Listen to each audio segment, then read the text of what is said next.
15th finance commission ఇచ్చిన వాటా ప్రకారం ఎక్కువగా లబ్ధి పొందిన రాష్ట్రాలు అనేవి పరిశీలన చేద్దాం.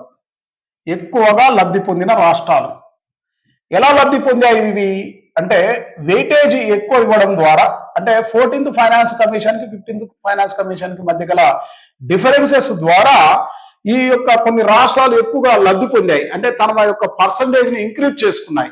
అలాంటి రాష్ట్రాలలో మనకు నార్త్ ఈస్టర్న్ స్టేట్స్ అత్యధికంగా లబ్ధి పొందాయండి. దానికి గల కారణాలు చూద్దాం. ఫస్ట్ నెంబర్ 1 ఏంటంటే అరుణాచల్ ప్రదేశ్ అత్యధికంగా లబ్ధి పొందింది అని మనం చూడొచ్చు. ఏంటి ఎంత పర్సంటేజ్ అరుణాచల్ ప్రదేశ్ 28.5%. అంటే 14th finance commission 15th finance commission మధ్య డిఫరెన్స్ చూస్తే వాళ్ళకి ఇచ్చిన వెయిటేజ్ ప్రకారం చూస్తే ఎంత ఇంక్రీజ్ చేసుకుంది అంటే 28.5% తో మరి అత్యధిక లబ్ధి పొందిన రాష్ట్రాల్లో మొదటి ప్లేస్ లో ఉంది పర్సంటేజ్ ప్రకారం చూస్తే. సెకండ్ వచ్చేసి మేఘాలయ సెకండ్ ప్లేస్ లో ఉందండి. మేఘాలయ రాష్ట్రము సెకండ్ ప్లేస్ లో ఉంది, 20.3% తో సెకండ్ ప్లేస్ లో ఉంది. థర్డ్ వచ్చేసి మణిపూర్ ఉందండి. మణిపూర్ థర్డ్ ప్లేస్ లో ఉంది. ఈ మణిపూర్ వచ్చేసి ఎంత అంటే 16.1% అని చెప్పొచ్చు. ఫోర్త్ ప్లేస్ నాగాలాండ్ రాష్ట్రం ఉంది. ఈ నాగాలాండ్ రాష్ట్రం వచ్చేసి యాక్చువల్ గా 14% ఉంది. ఇలా మనం చూడొచ్చు. అంటే ఇక్కడ శాతం పరంగా అత్యధికంగా లబ్ధి పొందిన రాష్ట్రాలలో మొదట అరుణాచల్ ప్రదేశ్, సెకండ్ మేఘాలయ, తర్వాత మనము మణిపూర్ చూడొచ్చు, ఫోర్త్ ప్లేస్ నాగాలాండ్ అనేది మనం చూడొచ్చు. అంటే 14th ఫైనాన్స్ కమిషన్ తీసుకున్న డిసిషన్స్ ఏవైతే సలహాలు సూచనలు ఉన్నాయో ఆ వెయిటేజెస్ ను 15th ఫైనాన్స్ కమిషన్ లో కొంత చేంజెస్ చేయడం వల్ల ఆటోమేటిక్ గా కొన్ని రాష్ట్రాలు లబ్ధి పొందాయని మనం చెప్పొచ్చు. అలా లబ్ధి పొందిన రాష్ట్రాల్లో ఈ యొక్క ఈశాన్య రాష్ట్రాలు ఎక్కువగా ఉన్నాయి. దానికి ప్రధాన కారణాలు ఉన్నాయి. ఏంటి మరి 14th ఫైనాన్స్ కమిషన్ లో పాపులేషన్ తీసుకున్నప్పుడు 1971 పాపులేషన్ ప్రకారం 17.5% మరి వెయిటేజ్ ఇచ్చారు, 17.5%. అదే 1971 నుంచి 2011 వరకు జనాభాలో మార్పు అని చెప్పేసి 10% తీసుకున్నారు. టోటల్ గా 27.5% మరి పాపులేషన్ ద్వారా తీసుకోవడం జరిగింది. అలాంటి సందర్భాలలో మనం గమనిస్తే 15th ఫైనాన్స్ కమిషన్ మాత్రము ఓన్లీ పాపులేషన్ ను 2011 జనాభా అంటే 2011 పాపులేషన్ తీసుకుంది. 2011 పాపులేషన్ తీసుకున్నప్పుడు ఎంత పర్సెంటేజ్ ఇచ్చిందంటే 15% మాత్రమే ఇచ్చింది, 15% మాత్రమే. అంటే గతంతో పోలిస్తే చాలా తక్కువ పర్సెంటేజ్ ఇచ్చింది. అలాంటి సందర్భాలలో దక్షిణాది రాష్ట్రాల యొక్క పాపులేషన్ అనేది 1971 కి 2011 మధ్య ఆటోమేటిక్ గా వాళ్ళ 72 జనాభా ఉన్న ప్రకారం 2011 జనాభాకి చాలా తగ్గించుకున్నాయి. దక్షిణాది రాష్ట్రాలు పాపులేషన్ తగ్గించుకున్నాయండి. కానీ ఈశాన్య రాష్ట్రాలు మాత్రం పాపులేషన్ పెంచుకున్నాయి. మరి అలాంటప్పుడు ఏమైంది, ఆటోమేటిక్ గా కొన్ని రాష్ట్రాలు లబ్ధి పొందినాయి. పాపులేషన్ తక్కువగా ఉన్న రాష్ట్రాలు మరి ఆటోమేటిక్ గా వెయిటేజ్ తక్కువగా వచ్చిందని మనం చెప్పొచ్చు. కాబట్టి ఇక్కడ ఈశాన్య రాష్ట్రాల యొక్క పాపులేషన్ 2011 లో పెరగడం వల్ల ఆటోమేటిక్ గా వాటి యొక్క వెయిటేజ్ పెరిగింది. ఆటోమేటిక్ గా మరి ఇందులో పర్సంటేజ్ పరంగా అత్యధికంగా లబ్ధి పొందాయని మనం చెప్పొచ్చు. నిధుల పరంగా చూస్తే మహారాష్ట్ర మరి లబ్ధి పొందింది అని మనం చూడొచ్చు. అయితే ఇక్కడ ప్రధానంగా మనం గమనించవలసిన అంశం ఏంటి, ఎక్కువగా నష్టపోతున్న రాష్ట్రాలు ఎందుకు దక్షిణాది రాష్ట్రాలు కంపల్సరీ బిట్టుబడుతుంది, కొంచెం జాగ్రత్తగా చూడాలి. ఎక్కువగా నష్టపోతున్న రాష్ట్రాలు అంటే ఈ యొక్క 15th ఫైనాన్స్ కమిషన్ తీసుకున్న డిసిషన్ ప్రకారము ఎక్కువగా నష్టపోతున్న రాష్ట్రాలు మనం చూస్తే అంటే తమ వాటాను కోల్పోతున్న రాష్ట్రాలు, అంటే గతంలో 14th ఫైనాన్స్ కమిషన్ ప్రకారము 15th ఫైనాన్స్ కమిషన్ తీసుకున్న డిసిషన్స్ వల్ల మరి కొన్ని రాష్ట్రాలు నష్టపోతున్నాయి. అలాంటి రాష్ట్రాలలో మనం చూద్దాము, రాష్ట్రాలను తీసుకుంటాము ఇక్కడ. అలాగే తర్వాత 14th ఫైనాన్స్ కమిషన్ ప్రకారం వీళ్ళకి ఎంత వెయిటేజ్ ఉండే, ఇది ఇంపార్టెంట్ కాబట్టి చెప్తున్నా. 15th ఫైనాన్స్ కమిషన్ ప్రకారం ఎంత వెయిటేజ్ ఉండే, ఇది వెయిటేజ్ తీసుకుంటాం. 14th ప్రకారం 15th ప్రకారం నష్ట శాతం ఎంత అనేది కూడా చూద్దాం. నష్ట శాతం కూడా ఇంపార్టెంట్ కాబట్టి. ఓకే, ఫస్ట్ రాష్ట్రము అత్యధికంగా నష్టపోయిన రాష్ట్రము కర్ణాటక. కర్ణాటక రాష్ట్రం అత్యధికంగా నష్టపోయింది. ఎలా నష్టపోయిందో చూద్దాం. కర్ణాటకది 14th ఫైనాన్స్ కమిషన్ ప్రకారం వెయిటేజ్ 4.7 ఉండే, మరి అలాగే 15th ఫైనాన్స్ కమిషన్ ప్రకారం వెయిటేజ్ 3.65 ఉండే. మరి ఎంత నష్టపోయింది, ఎంత పర్సెంటేజ్ నష్టపోయింది అంటే 22.5% నష్టపోయింది. అంటే దక్షిణాది రాష్ట్రము కర్ణాటక. ఈ కర్ణాటక మరి అత్యధికంగా నష్టపోయింది అని చెప్పొచ్చు. సెకండ్ ప్లేస్ లో కేరళ ఉందండి. కేరళ నష్టపోయింది. ఎంత పర్సెంటేజ్ అని చూద్దాం. ఫస్ట్ 14th ఫైనాన్స్ కమిషన్ ప్రకారం 2.5% వెయిటేజ్ ఇచ్చారు. ఇప్పుడు 15th ఫైనాన్స్ కమిషన్ ప్రకారం 1.94 వెయిటేజ్ వచ్చింది. దీని పరంగా చూస్తే 22.4% అనేది కేరళ నష్టపోయింది, అంటే రెండవ రాష్ట్రంగా ఉంది. మూడవ రాష్ట్రం మన స్టేట్ అయిన తెలంగాణ రాష్ట్రం ఉంది. తెలంగాణ వచ్చేసి ఎంత నష్టము అంటే యాక్చువల్ గా దీని యొక్క వెయిటేజ్ చూస్తే 2.44 ఉండే, ఇది 14th ఫైనాన్స్ కమిషన్ ప్రకారం. వెరీ వెరీ ఇంపార్టెంట్, ప్రతి గణాంకం ఇంపార్టెంటే. తెలంగాణ 14వ ఆర్థిక సంఘము సూచనల ప్రకారం ఎంత వెయిటేజ్ కలిగి ఉంది అంటే 2.44%. మరి 15th ఫైనాన్స్ కమిషన్ ప్రకారం 2.13. వెరీ వెరీ ఇంపార్టెంట్ అండి ఈ అంకెలు. 14వ ఆర్థిక సంఘం ప్రకారము తెలంగాణ యొక్క వెయిటేజ్ 2.44, ఏది పన్నుల వాటాలు. మరి 15వ ఆర్థిక సంఘం ప్రకారం పన్నుల వాటాలో దేశంలో 2.13% వస్తుంది. అంటే కేంద్రం దగ్గర ఉన్న పన్నులలో 2.13% 2021-26 సంవత్సరానికి లేదా 2020-26 సంవత్సరానికి ఈ నిధులు వస్తాయనేది గమనించాలి మనం. అంటే ఇక్కడ 2.13 అంటే ఎంత పర్సెంట్ నష్టపోయాం కూడా ఇంపార్టెంట్. 12.7% నష్టపోయాం తెలంగాణ రాష్ట్రం. ఓకే, అంటే 15వ ఆర్థిక సంఘం తీసుకున్న డిసిషన్ ప్రకారము మరి మన యొక్క తెలంగాణ రాష్ట్రము 3rd ప్లేస్ లో నష్టపోతున్న రాష్ట్రాల్లో 3వ స్థానంలో ఉంది. First Karnataka, second Kerala, 3rd Telangana అని చెప్పేసి మనం చెప్పొచ్చు. 4th ప్లేస్ లో అస్సాం ఉంది. ఈ అస్సాం వచ్చేసి ఇది ఈశాన్య రాష్ట్రం, కానీ ఇది జనాభా తక్కువ కావడం వల్ల ఆటోమేటిక్ గా ఇక్కడ నష్టపోయింది. 3.31% ఇది మన యొక్క 14th ఫైనాన్స్ కమిషన్ ప్రకారం ఉంటే 15th ఫైనాన్స్ కమిషన్ ప్రకారం మనం గమనిస్తే 3.13 ఇచ్చారండి. 3.13 వెయిటేజ్ వచ్చింది. మరి ఈ క్యాలిక్యులేషన్ లో 5.4% నష్టపోయింది. ఇక 5th ప్లేస్ వచ్చేసి ఏపీ, ఆంధ్రప్రదేశ్ రాష్ట్రం. మన ఆంధ్రప్రదేశ్ రాష్ట్రంలో ఏమైంది అంటే ఆంధ్రప్రదేశ్ రాష్ట్రం 14th ఫైనాన్స్ కమిషన్ 4.3% ఇస్తే ఇక్కడ 15th ఫైనాన్స్ కమిషన్ 4.11. ఈ అంకెలు వెరీ వెరీ ఇంపార్టెంట్, మనం గమనించాలి. 14th ఫైనాన్స్ కమిషన్ ప్రకారం 4.3 ఉంది, 15th ఫైనాన్స్ కమిషన్ ప్రకారం 4.11 ఉంది. అయితే నష్ట శాతం ఎంత అంటే 4.4%. ఇలా మనం గమనించాలి. అంటే ఎక్కువగా నష్టపోతున్న 5 రాష్ట్రాలను ఏమంటాడు, 5 రాష్ట్రాలను జతపరచండి లేదా 5 రాష్ట్రాలను సీక్వెన్స్ ఆర్డర్ లో ప్రవేశపెట్టండి అని చెప్పేసి అడగడానికి ఆస్కారం ఉంటుంది. Very very important. ఈ అంకెలు ఇంపార్టెంటే, ఈ సీక్వెన్స్ ఇంపార్టెంటే. ప్రతిదీ కూడా చాలా జాగ్రత్తగా కేర్ఫుల్ గా చదవండి ప్లీజ్.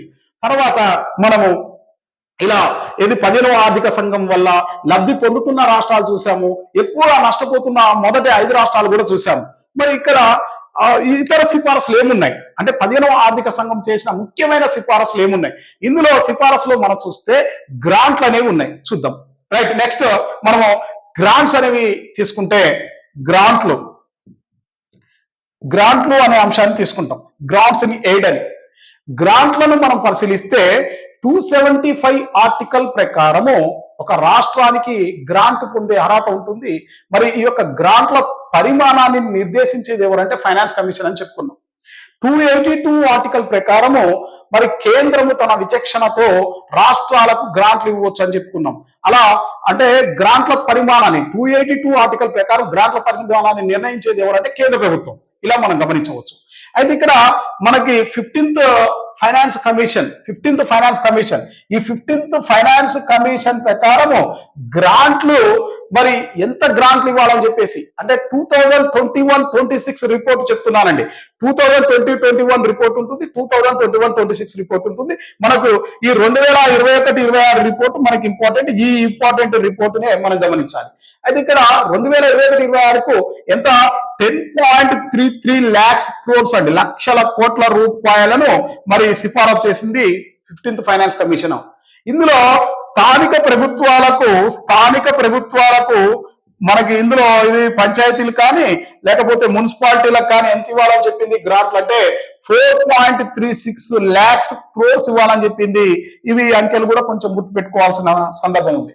అలాగే ఇందులో మరి గ్రామీణ స్థానిక ప్రభుత్వాలకు ఈ యొక్క 4.36 lakhs crores లో గ్రామ పంచాయతీలకు వచ్చేసి 2.4 అయితే పట్టణ స్థానిక ప్రభుత్వాలకు 1.2 అని చెప్పేసి ఈ లోకల్ బాడీస్ ఏవైతే ఉన్నాయో లోకల్ బాడీస్ కి 4.36 lakhs crores ఇవ్వాలని చెప్తే దాంట్లో గ్రామాలకు విలేజెస్ కి 2.4 అలాగే పట్టణాలకు అంటే మున్సిపాలిటీస్ కి 1.2 ఇవ్వాలని చెప్పేసింది. అలాగే ఆరోగ్య నిధులు 70,000 crores ఇవ్వాలని చెప్పేసి పేర్కొంది గ్రాంట్ల ప్రకారం చూస్తే. ఇలా మనం పరిశీలన చేయాలి.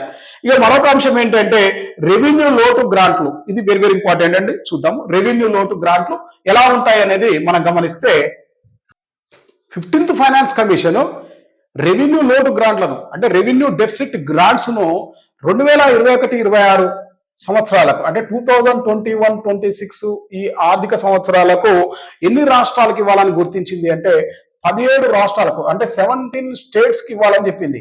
అదే 14th ఫైనాన్స్ కమిషన్ చూస్తే 11 స్టేట్స్ కి ఇవ్వాలని చెప్పేసింది అని చెప్పేసి మనం గత క్లాస్ లో చూసుకున్నాం. అయితే ఇక్కడ మరి టోటల్ గా ఎంత ఇవ్వాలని చెప్పింది అంటే 2,94,000 అని చెప్పొచ్చు. 2.94 మనకి కోట్ల రూపాయలు అని చెప్పేసి మనం చెప్పొచ్చు అండి. అంటే 2,94,000 కోట్లు అని చెప్పేసి మనం చెప్పొచ్చు. అంటే ఎన్ని కోట్ల రూపాయలను ఈ ఆర్థిక సంవత్సరాలకు 2021-26 5 సంవత్సరాలకు గాను 17 రాష్ట్రాలను గుర్తించింది. 17 రాష్ట్రాలను గుర్తించినప్పుడు మనకు క్వశ్చన్ ఎలా అడగడానికి ఆస్కారం ఉందంటే ఈ 15వ ఆర్థిక సంఘం ప్రకారం రెవెన్యూ లోటు గ్రాంట్లు పొందని రాష్ట్రం మీద అని అడగొచ్చు. లేదు రెవెన్యూ లోటు గ్రాంట్లు పొందని దక్షిణాది రాష్ట్రం మీద అని అడగొచ్చు. మనకి తెలవాలి. వెరీ వెరీ ఇంపార్టెంట్ ఈ బిట్ వచ్చేసి మనకి ఇక్కడ దక్షిణాది రాష్ట్రంలో లేని రాష్ట్రం తెలంగాణ. Very very important. అంటే 15వ ఆర్థిక సంఘం ప్రకారము రెవెన్యూ లోటు గ్రాంట్ పొందని రాష్ట్రము తెలంగాణ. ఎందుకు మిగిలిన రాష్ట్రాలు ఉన్నాయి అంటే ఏపీ ఉంది, కర్ణాటక ఉంది, కేరళ ఉంది, తమిళనాడు ఉంది, కానీ తెలంగాణ లేదు అందులో. అలాగే మరొక అంశం కూడా అడగొచ్చు. ఇందులో ఇంకా ఎన్ని ఉన్నాయి? 17 రాష్ట్రాలలో అస్సాం ఉంది, మేఘాలయ ఉంది, మణిపూర్ ఉంది, నాగాలాండ్ ఉంది, త్రిపుర ఉంది, మిజోరాం ఉంది, కానీ అరుణాచల్ ప్రదేశ్ లేదు. అంటే ఈశాన్య రాష్ట్రాలలో లేని రాష్ట్రం అని అడగొచ్చు అరుణాచల్ ప్రదేశ్. మరి ఇందులో సిక్కిం కూడా ఉంది. అలాగే 2 కొండ ప్రాంత రాష్ట్రాలు ఉన్నాయి, ఉత్తరాఖండ్ ఉంది, హిమాచల్ ప్రదేశ్ ఉంది. మరికొన్ని రాష్ట్రాలు ఉన్నాయి ఏంటి? పంజాబ్, హర్యానా, పశ్చిమ బెంగాల్. ఇలా మొత్తం టోటల్ గా 17 రాష్ట్రాలకు రెవెన్యూ లోటు గ్రాంట్లు ఇవ్వాలని చెప్పేసి మనకు ఈ యొక్క 15వ ఆర్థిక సంఘం సిఫారసు చేసింది. దాని ప్రకారమే మరి వీటికి నిధులు ఇస్తున్నారని చెప్పేసి మనం చెప్పొచ్చు. మరొకటి సెక్టార్ నిర్దిష్ట గ్రాంట్లని. సెక్టార్ నిర్దిష్ట గ్రాంట్లు మొత్తం టోటల్ గా 8 రంగాలకు ఇస్తున్నారండి. సెక్టార్ నిర్దిష్ట గ్రాంట్లు అని చెప్పేసి గ్రాంట్లు వచ్చేసి వీటిని ఎన్ని రంగాలకు ఇస్తున్నారు అంటే 8 రంగాలకు ఇస్తున్నారు. ఆ 8 రంగాలు ఏందో చూద్దాం. ఈ 8 రంగాలకు ఎంత ఇస్తున్నారు అనేది మనం పరిశీలిస్తే 8 రంగాలకు గాను 1.3 lakhs crores ఇస్తున్నారండి. 1.3 లక్షల కోట్లు ఇస్తున్నారు. మరి ఇందులో ఉన్న 8 రంగాలు ఏంటివి మనం గమనిస్తే 8 రంగాలు వచ్చేసి ప్రధానంగా ఆరోగ్యం మీద కానీ అంటే హెల్త్ మీద కావచ్చు, ఆరోగ్యంతో పాటుగా మరి పాఠశాల విద్య కానీ ఉన్నత విద్య కానీ అంటే ఎడ్యుకేషన్ మీద ఎక్కువ ఇస్తున్నారండి. ఉన్నత విద్య మీద కావచ్చు, అలాగే వ్యవసాయ సంస్కరణల అమలు కావచ్చు, ప్రధాన మంత్రి గ్రామ్ సడక్ యోజన అంటే రోడ్ల నిర్మాణానికి కావచ్చు, న్యాయ వ్యవస్థ కావచ్చు, గణాంకాలు కావచ్చు, మరియు ఈ యొక్క యాస్పిరేషనల్ డిస్ట్రిక్ట్స్ అంటాం కదా, ఆకాంక్షాత్మక జిల్లాలు అని చెప్పేసి ఇలా 8 రకాలుగా విభజించి 8 రంగాలకు రాష్ట్రాలకు 1.3 లక్షల కోట్లు ఇవ్వాలని చెప్పేసి మనకు ఈ యొక్క కేంద్ర ప్రభుత్వముకి 15వ ఆర్థిక సంఘము సూచనలు చేసిందని మనం పేర్కొనవచ్చు. అలాగే డిజాస్టర్ మేనేజ్మెంట్ తీసుకుంటే మరొకటి ఏంటంటే డిజాస్టర్ మేనేజ్మెంట్ యాక్ట్ తెలుసు కదా, ఎంత 2005 చట్టం. ఈ చట్ట ప్రకారం మరి దీనికి కూడా కొన్ని నిధులు ఇవ్వాలి. అంటే ఏవైతే కొన్ని రాష్ట్రాలలో విపత్తుల నష్టాలకు గాను కొన్ని నిధులు ముందుగానే ఇవ్వాలని చెప్పేసి డిజాస్టర్ రిస్క్ మేనేజ్మెంట్ కు మరి నిధులు ఇవ్వాలని చెప్పింది 15వ ఆర్థిక సంఘం. మరి నిధులు ఇచ్చేటప్పుడు ఎంత నిధులు ఇవ్వాలి అనేది చెప్పినట్లయితే 1.6 lakhs crores ఇవ్వాలని చెప్పింది. మొత్తం కూడా ఈ యొక్క కాలానికి ఏది 2021-26 కాలానికి మొత్తం టోటల్ గా 1.6 lakhs crores ఇవ్వాలి. అందులో కేంద్రం వాటా 1.2 lakhs crores ఉన్నాయి. మరి వీటిని ఎలా విభజించాలి అంటే ఫర్ ఎగ్జాంపుల్ ఈశాన్య హిమాలయ రాష్ట్రాలు ఉన్నాయనుకోండి, ఈశాన్య మరియు హిమాలయ రాష్ట్రాలు ఫర్ ఎగ్జాంపుల్ మనం ఏ రాష్ట్రాలను తీసుకోవచ్చు? ప్రత్యేక హోదా కలిగిన రాష్ట్రాలు అని చెప్పొచ్చు. మొత్తం 10 రాష్ట్రాలు ఉన్నాయిగా ప్రత్యేక హోదా కలిగిన రాష్ట్రాలు. వీటికి పర్సంటేజ్ ఎలా ఉంటుందంటే 90:10% అండి. 90 అంటే కేంద్ర ప్రభుత్వం 90% పెట్టుకుంటే ఈ 10% ఆ రాష్ట్రాలు భరిస్తాయి. రెండవది మిగిలిన రాష్ట్రాలు ఉన్నాయి కదా, ఇవి కాకుండా మిగిలిన 10 రాష్ట్రాలు కాకుండా ఉన్నాయి ఎన్ని ఉన్నాయి? 18 రాష్ట్రాలు ఉన్నాయిగా. ఈ 18 రాష్ట్రాలు 75:25 25% లో మరి నిధులను సేకరించుకోవాలి. అంటే 75% కేంద్ర ప్రభుత్వం ఇస్తే 25% మరి ఆ రాష్ట్ర ప్రభుత్వాలు చూస్తాయి. మరి ఫర్ ఎగ్జాంపుల్ ఒడిశా ఉంది, అస్సాం ఉంది, కొన్ని రాష్ట్రాలలో వరదలు విపరీతంగా వస్తాయి, కరువు కాటకాలు ఎక్కువగా ఉంటాయి.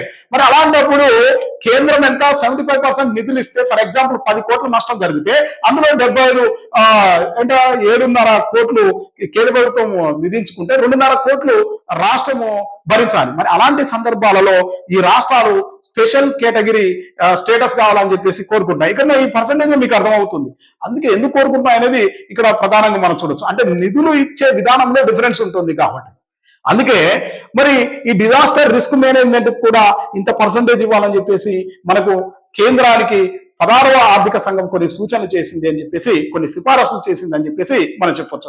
ఇక మరొక అంశం ఏంటంటే ఆరోగ్యం మీద కూడా కొన్ని సిఫారసులు చేసింది. ఆరోగ్యంపై ఎలాంటి సిఫారసులు చేసింది అనేది మనం చూడాలి.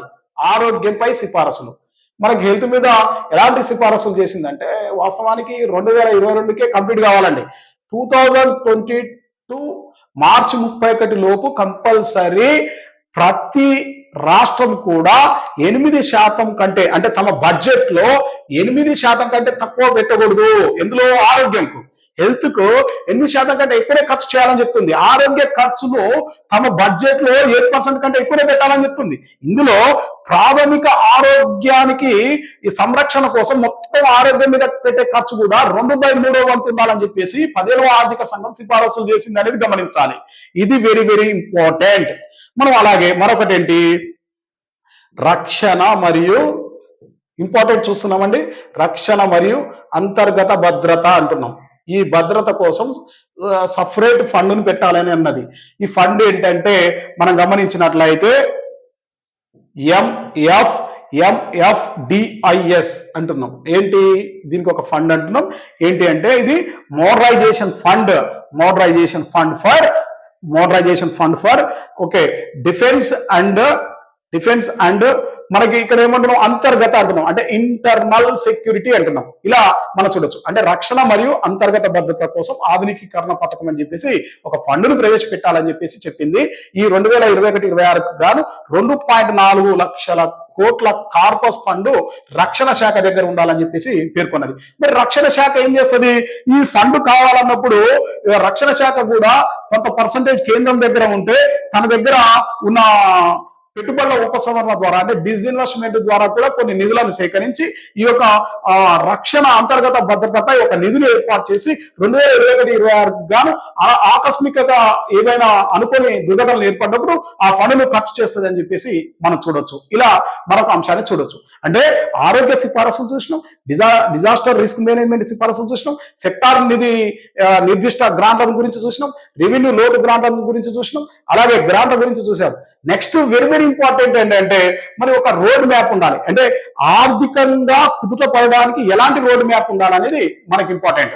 అంటే ఇక్కడ ప్రధానంగా ఆర్థికంగా మరి ఒకవేళ కుదుట పడాలంటే రాష్ట్రాలు ఏ విధంగా ముందుకెళ్ళాలి, అంటే ఆర్థిక లోటు దాని యొక్క రుణ స్థాయిలు ఎలా ఉండాలనేది మనం పరిశీలించేద్దాం.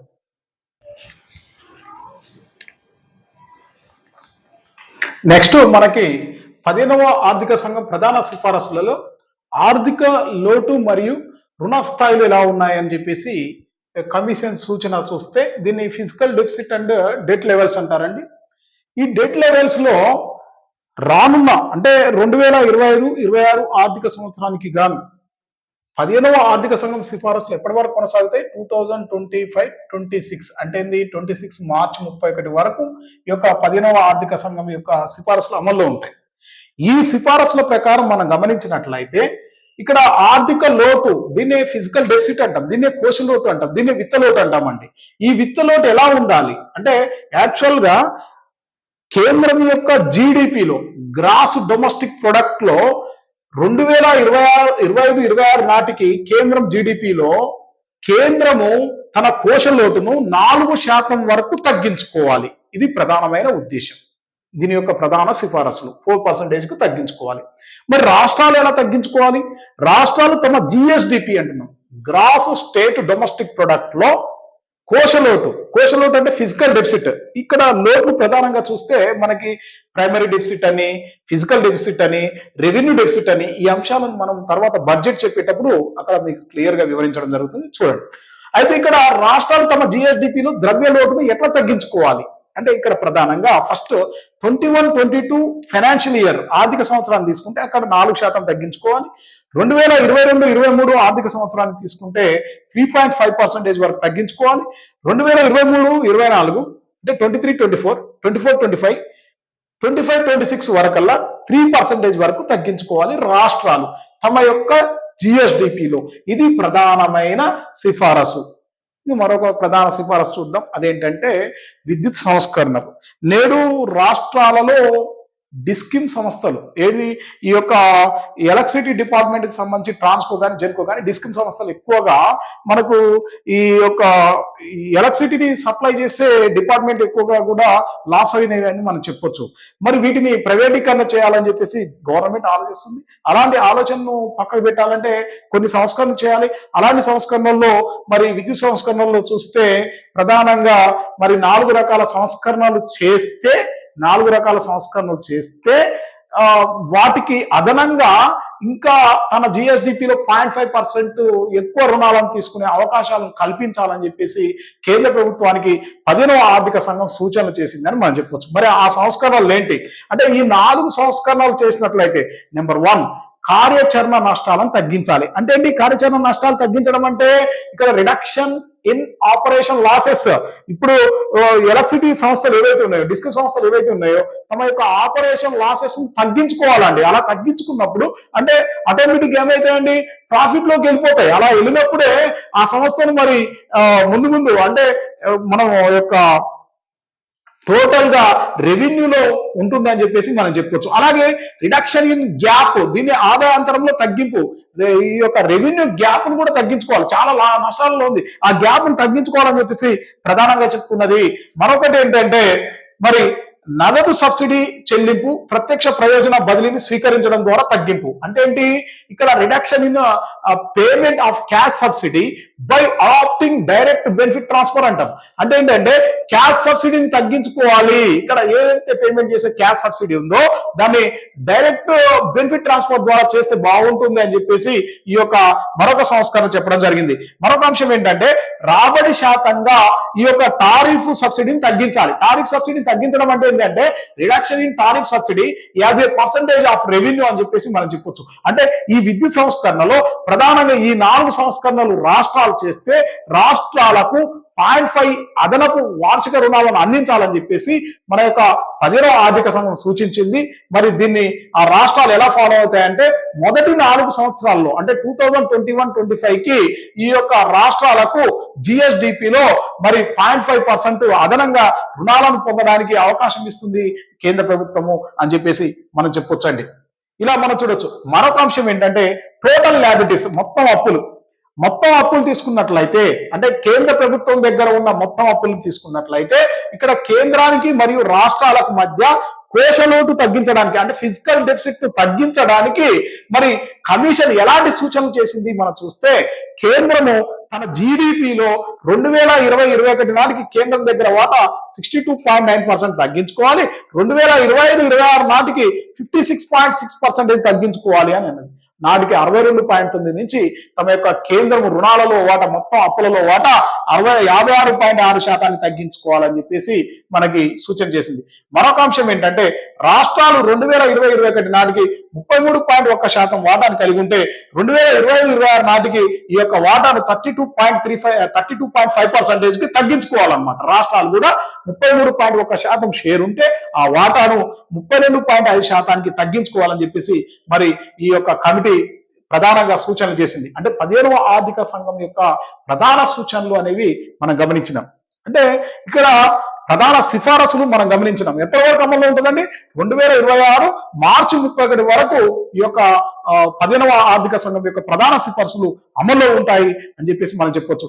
మరి ఈ యొక్క అంశాలను ఏవి ఆర్థిక లోటు మరియు రుణ స్థాయిలు కానీ మొత్తం అప్పులు కానీ వీటి అన్నిటిని కూడా ఎవరు పర్యవేక్షిస్తారు, ఎవరి బాధ్యత వహిస్తారు అంటే ఎఫ్ఆర్బిఎం చట్టం అంటే ఏంది, financial responsibility and budget management act ఏదైతే ఉందో ఈ చట్టం ద్వారా ఈ యొక్క అప్పులను కానీ ఆర్థిక వ్యవస్థను కానీ మరి ముందుకు తీసుకెళ్ళాలి, అంటే కోశలోట్లను కానీ ఒక క్రమశిక్షణతో ముందుకెళ్ళాలి అని చెప్పేసి ఈ యొక్క 15వ ఆర్థిక సంఘం ఎఫ్ఆర్బిఎం కు కూడా మరి తమ నివేదికను తమ యొక్క సూచనలు అందించింది అని మనం చెప్పొచ్చు.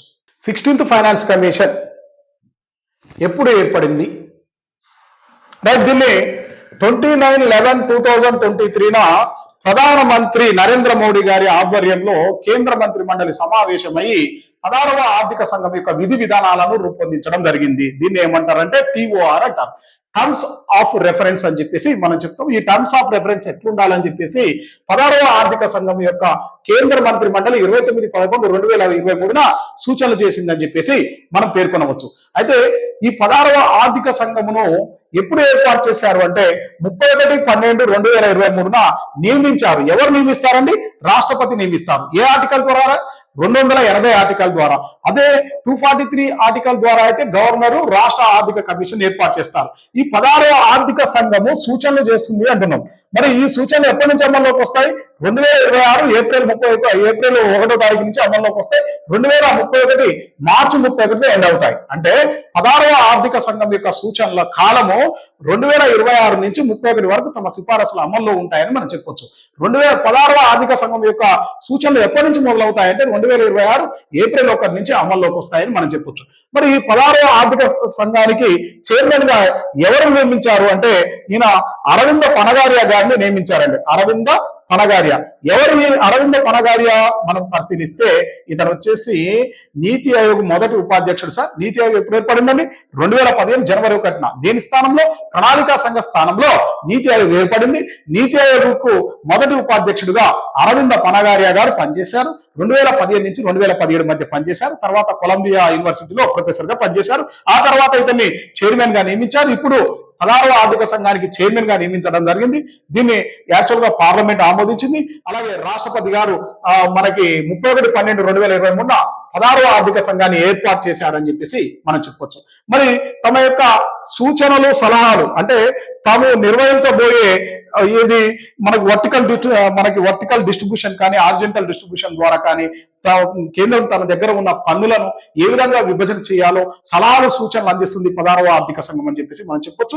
ఇది ఎప్పటివరకు తమ రిపోర్ట్ ఇవ్వాలంటే 31/10/2025 నాటికి తమ సూచనలు అందించాలని మనం చెప్పొచ్చు. అంటే 31/10/2025 నాటికి తమ సూచనలు అందిస్తే 16వ ఆర్థిక సంఘం యొక్క ప్రధాన సిఫారసులు మొత్తం కూడా బయటకు వస్తాయి. ఆ రిపోర్టును మనకు వచ్చిన తర్వాత ఆ రిపోర్ట్ను మనం క్షుణ్ణంగా చూడొచ్చు. మరి దీనికి ఒక కార్యదర్శిని నిర్వహించారండి. కార్యదర్శిని ఎవరు నియమించారు అంటే రిత్విక్ రంజన్ పాండేను నియమించారు. రిత్విక్ రంజన్ పాండే ఈయన నియమించడం జరిగింది ఈ కార్యదర్శిగా. ఇంకా సభ్యుల నియామకం జరగలేదు. సభ్యుల నియామకం జరిగినప్పుడు వాటి యొక్క నోటిఫై వచ్చినప్పుడు వాటిని కూడా క్లారిఫైగా వివరిస్తా. అలాగే ఈ యొక్క రిపోర్ట్ వచ్చిన తర్వాత రిపోర్ట్ను కూడా మీకు వివరిస్తా. కంపల్సరీ మొత్తం టోటల్ మన ఎకానమీ అప్డేట్ ఉంటుంది. కరెంట్ ఎకానమీ కూడా అంటే మనకి ఎలా ఉంటుందంటే కాన్సెప్ట్ ప్లస్ కరెంట్ ఎకానమీ మీకు అందించడం జరుగుతుంది. రైట్, ప్రతి ఒక్కరు కూడా మన ఛానల్ని సబ్స్క్రైబ్ చేసుకోండి. మీ బంధుమిత్రులకి ఈ యొక్క ఛానల్స్ షేర్ చేయండి. ఓకే, అలాగే లైక్ చేయండి. Thank you so much.